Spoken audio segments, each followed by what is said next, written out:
ما هي الحلول البديلة لتعزيز الأمان؟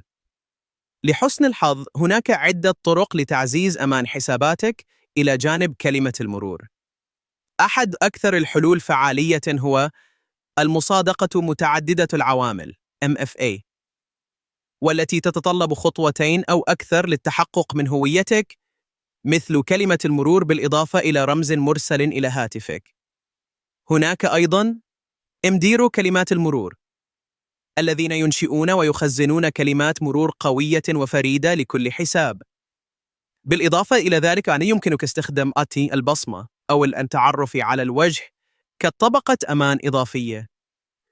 كيف يمكنك تطبيق هذه الحلول في حياتك اليومية؟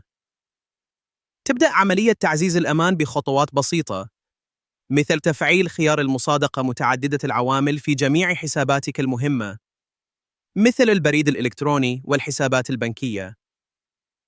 يمكنك أيضاً تنزيل تطبيق مدير كلمات المرور لإنشاء كلمات مرور معقدة وتخزينها بشكل آمن.